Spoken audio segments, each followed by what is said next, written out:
বহুকাল আগে এই জঙ্গলে বাস করত মানুষ জাতি, যার জন্য জঙ্গলে এখনো মানুষের অনেক জিনিসপত্র দেখা যায়। জঙ্গলে মানুষের তৈরি একটি কুয়ো ও রয়েছে, যেখানে বসবাস এক বাঘের। বাঘ কুয়োতে মাছ চাষ করে নিজের জীবন যাপন করে। কুয়োর পাশে বাঘের ঘর। একদিন সকাল সকাল বাঘ ঘুম থেকে উঠে ঘরের বাহিরে এলো আর বলল, সকাল হয়ে গেছে, এখন সকালের নাস্তা করার জন্য যাই, কয়েকটা মাছ ধরে আনি। এই বলে বড়শি হাতে বাঘ কুয়োর দিকে গেল। কুয়োতে উকি দিয়ে দেখলো মাছ লাফালাফি করছে। কুয়ো অনেক গভীর, কিন্তু মাছের লাফালাফির আওয়াজ উপর থেকেই শোনা যাচ্ছে। আজকে যদি কুয়োটা না থাকতো, তাহলে সকাল সকাল আমার জঙ্গলে শিকার খুঁজতে যেতে হতো। ভালোই হয়েছে, কুয়োটা আছে বলে নিশ্চিন্তে থাকতে পারি। এই বলে বাঘ বড়শিতে টোপ লাগিয়ে কুয়োর মধ্যে ফেললো। একটু পরেই বড়শি নড়তে শুরু করলো। এই তো মনে হচ্ছে মাছ টোপ খেয়েছে।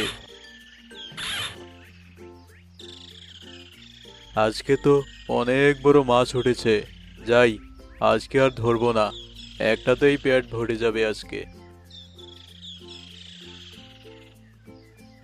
বাঘ ওখান থেকে নিজের বাড়ি চলে এলো। মাছ রান্না শেষ করে খেতে শুরু করলো। খাওয়া শেষে জঙ্গলে ঘুরতে বের হলো। ঘুরতে ঘুরতে বাঘ বলল, পেট ভরে খাওয়ার পর একটু ঘুরলে আর হাঁটলে স্বাস্থ্য ভালো থাকে। যাই, এবার বাড়ি যাই। বাঘ বাড়ি চলে এলো। দিন শেষে রাত হলো। বাঘ ঘুমিয়ে পড়লো। পরের দিন আবার নতুন সূর্য উদয় হলো। পাখিদের ডাকে সবার ঘুম ভাঙতে শুরু করলো। রোজকার মতো বাঘ সকাল সকাল উঠে কুয়োতে গেল মাছ ধরতে। মাছ ধরা শেষে আবার বাড়ি ফিরে এসে রান্না করে খেতে বসলো। আহা, কালকে মাছের চুই ঝাল রেঁধেছিলাম, আজকে মাছ ভাজি খাচ্ছি, বেশ ভালোই হয়েছে। খাওয়া শেষে বাঘ গেল জঙ্গলে ঘুরতে। জঙ্গলে ঘুরতে ঘুরতে সন্ধ্যা হয়ে গেল। বাড়ি এসে বাঘ ঘুমিয়ে পড়ল। এভাবেই চলছিল বাঘের জীবন। হঠাৎ একদিন পাশের জঙ্গলের একটা কুমির খাবারের খোঁজে এই জঙ্গলে এলো। আমাদের জঙ্গলে তো এখন অনেক খাদ্য সংকট, দেখি এই জঙ্গলে কিছু পাই কিনা। এই বলে কুমির চলতে শুরু করলো। চলতে চলতে একসময় বাঘের কুয়োর কাছে চলে এলো। আরে, এটা কি কুয়ো মনে হচ্ছে, দেখি তো। কুমির বাঘের কুয়োতে উকি দিয়ে দেখলো মাছ লাফালাফি করছে আর পানির শব্দ শোনা যাচ্ছে। কুমির বলল, এই তো পেয়েছি, মেঘনা চাইতেই জল, এত পানি আর এত মাছ, আমার আর কি চাই। এই বলে কুমির কুয়োতে নেমে পড়ল। কুমির কুয়োতে নেমে কিছু মাছ খেয়ে নিল। দিন গড়িয়ে সন্ধ্যা হয়ে গেল। কুমির কিছু মাছ পরে খাবার জন্য রাখলো। সূর্য ডুবে রাত হয়ে গেল। পরের দিন সকালে বাঘ এলো মাছ ধরতে। বড়শি ফেললো কুয়োতে। নিচ থেকে কুমির বড়শিতে মাছ বাঁধলেই তা ছাড়িয়ে নিল। সব মাছ আমার, আমি থাকতে আর একটা মাছও কেউ নিতে পারবে না। উপর থেকে বাঘ বড়শিতে টান পড়তে দেখে বড়শি তুলে, কিন্তু তাতে কোনো মাছ দেখতে না পেয়ে বাঘ বলল, মনে হচ্ছে মাছ টোপ না খেতেই আমি তুলে ফেলেছি, আরেকবার দিয়ে দেখি। এই বলে বাঘ আবার টোপ দিয়ে বড়শি কুয়োতে ফেলল। এবারও মাছ এলো, কিন্তু কুমির তা ছাড়িয়ে নিল এবং বাঘ আবার খালি বড়শি তুলল। এভাবে অনেকবার হওয়ার পর বাঘ রেগে গিয়ে বলল, ধুর, সেই সকালে এসেছি, সূর্যের রোদ প্রখর হয়ে গেল, তাও একটা মাছ উঠল না। আজকে আর মাছ ধরবই না, আজকে বরং শিকার করি। এই বলে বাঘ সেখান থেকে চলে গেল। এভাবে অনেক দিন ধরে বাঘ যখনই মাছ ধরতে আসে, তখনই কুমির মাছ খেয়ে ফেলে। বাঘ অনেক চিন্তিত হয়ে পড়ল। একদিন বাঘ বসে বসে ভাবছে। এমন সময় রাস্তা দিয়ে শিয়াল যাওয়ার সময় বাঘকে চিন্তিত দেখে বলল, কি বাঘ মামা, এত কি ভাবছো বসে বসে? আর বলিস না, কিছুদিন ধরে আমার কুয়োতে একটা গড়বড় চলছে। কি গড়বড় সেটাও তো বলো। প্রতিদিন বড়শি ফেলি, কিন্তু ফাঁকা উঠে আসে, কোনো মাছ ওঠে না।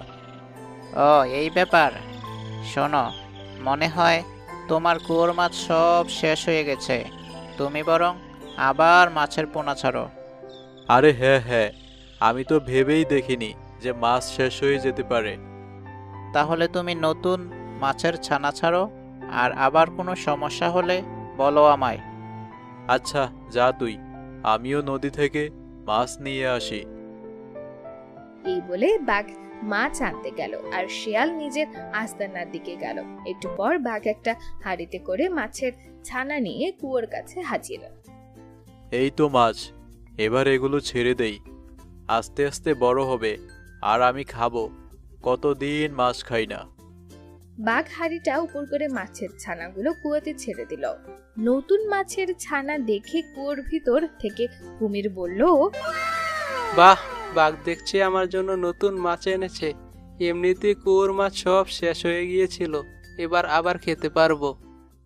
বাঘ মাছ ছেড়ে নিজের বাড়িতে চলে গেল। বেশ কিছুদিন পর বাঘ এলো মাছ ধরতে। কুয়োতে বসে ফেলল, কিন্তু আগের বারের মতো এবারও কোনো মাছ উঠল না।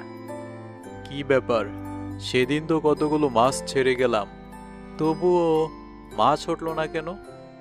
এদিকে কুয়োতে একটা ব্যাঙ এলো, আর সে দেখলো কিভাবে কুমির বাঘের মাছগুলো খেয়ে নিচ্ছে। বাঘকে দেখে ব্যাঙ উপরে উঠে এলো। বাঘ ব্যাঙকে দেখে বলল, কি ব্যাং, তুই আমার কুয়োতে কেন? আমি তো কুয়োতে ছিলাম, কিন্তু কুয়োতে আরো একজন আছে যে তোমার সব মাছ খেয়ে ফেলছে। কি? কে সে? কুমির, সে তোমার সব মাছ খেয়ে ফেলেছে। ব্যাঙ বাঘাকে সব খুলে বলল। বাঘা তখন রেগে গিয়ে বলল, আজকেই এই কুমিরের একটা ব্যবস্থা করতে হবে। তুই ওর ওপর নজর রাখ, আমি একটু পর আসছি। এই বলে বাঘ সেখান থেকে চলে এলো। বাঘ হাঁটতে হাঁটতে গেল শিয়ালের কাছে। শিয়াল বাঘকে দেখে বলল, কি গো বাঘ মামা, তুমি এখানে? আর বলিস না ভাগনা, তোর কথা শুনে কুয়োতে আবার নতুন মাছ ছাড়লাম, কিন্তু আজকে মাছ ধরতে গিয়ে দেখি তবুও কোনো মাছ বড়শিতে উঠছে না। সে কি, কেন? কুয়োর ভেতর একটা ব্যাঙের সাহায্যে জানতে পারলাম কুয়োতে নাকি একটা কুমির বাস করতে শুরু করেছে, যে আমার মাছগুলো সব খেয়ে ফেলে। তাহলে এখন কি উপায়? উপায় নেই জেনেই তো তোর কাছে উপায় চাইতে এসেছি। শিয়াল একটু পায়চারি করে উপায় খুঁজতে লাগলো। একটু পর সে একটা বুদ্ধি বের করলো। পেয়েছি একটা বুদ্ধি। কি বুদ্ধি? কুমির পানিতে আছে, তার জন্য আমরা ওর কিছু করতে পারবো না। একটা মেশিন লাগিয়ে সব পানি বের করে দিতে হবে, তাহলেই ওকে ধরে এমন মার দিব জীবনে আর আমাদের জঙ্গলে আসবে না। আচ্ছা, তাহলে আমি মেশিন নিয়ে আসি, তুই কুয়োর কাছে যা।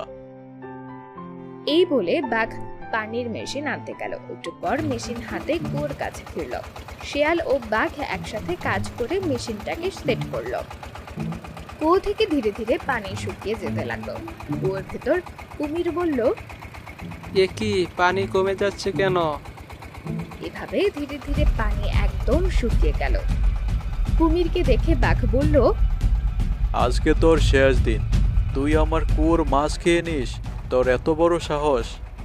হ্যাঁ বাঘ মামা, ছেড়ে দিও না ওকে। শিয়াল ও বাঘের কথা শুনে কুমির ভয় পেয়ে গেল এবং বলল, আজকে মনে হয় আমার আর রক্ষে নেই, তাড়াতাড়ি এখান থেকে পালাই। এই বলে কুমির সেখান থেকে দৌড়ে পালিয়ে গেল। এরপর বাঘ আবার নতুন করে মাছ ছাড়লো কুয়োতে। তারপর আবার আগের মতো জীবনযাপন করতে শুরু করলো।